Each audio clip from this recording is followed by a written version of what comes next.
My name is Jordan Mattingly, and today I'm going to be giving you a speech over art therapy and the different types of art therapy, meaning the mediums used in art therapy.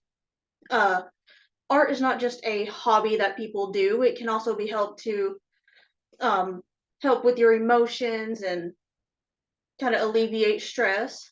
And so, the first thing we need to know about art therapy is what it is. Um, as stated in this quote from Emily Lawrence, who wrote this article on the Forbes magazine website, art therapy can be used as a way for people to express their feelings, experiences, who do not communicate very well verbally.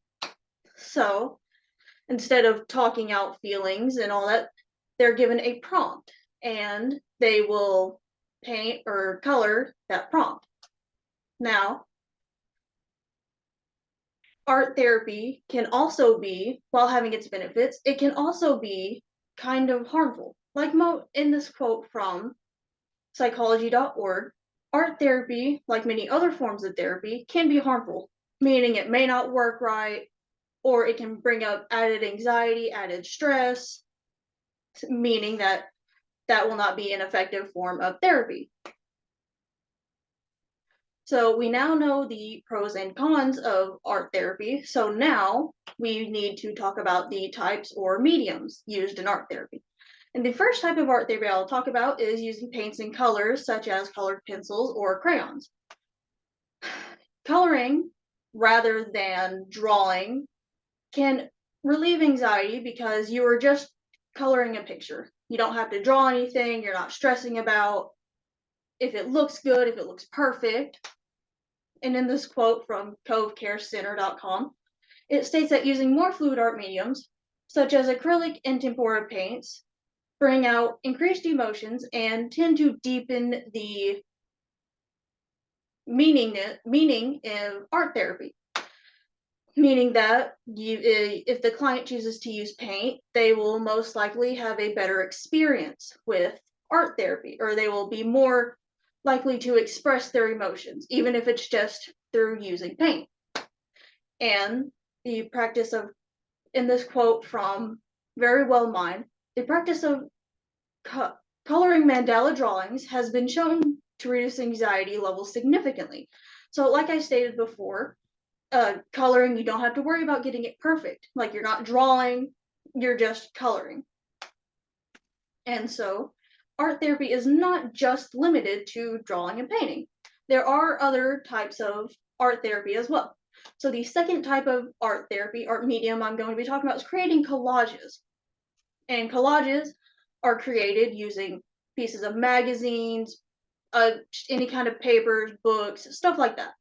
And in this quote from for the Forbes magazine, clients use photos to create out their emotions and life experiences. And they are most of the times, if they don't do that, they are given a prompt, like most of the mediums I will talk about. Another form of art therapy that uses images is photography. In photography, like I said, given a prompt and they will take pictures expressing if they can express themselves using photography, their emotions, their experiences. And in this quote from the Forbes magazine, an art therapist may ask their clients to take photos that reflect on their emotions and experiences. So the fourth type of art therapy I will talk about is using clay. Now, clay is a relatively new medium used in art therapy. So it's new. It's a very physical medium, meaning with clay you can make sculptures, you can build it up however you want, you can pound it, you can just create whatever you want in order to express certain emotions. And in this quote from psychology.org, it states art therapists have often intuited that introducing clay in art therapy session introducing clay in art therapy sessions capitalizes on the unique characteristics of this tactile, highly sensory medium, meaning that clay, it is three-dimensional rather than painting or drawing or using collages. And that means you can basically do whatever you want with it. It has a lot of sensory benefits. Um, and the purpose of this speech was to inform you about art therapy, about what it is, some of its benefits, some of the cons, the art mediums used, the benefits of those art mediums. And so we learned about paints and colors. Coloring, is it is less stressful than drawing or painting because you can just color, you don't have to worry about it. And the next medium we talked about was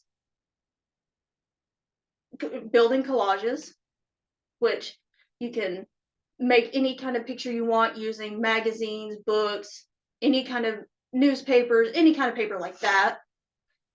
And then we moved on to photography, which you take pictures that kind of help you get your emotions out. And so I hope you found this speech interesting. I hope you found it informative. And thank you for listening.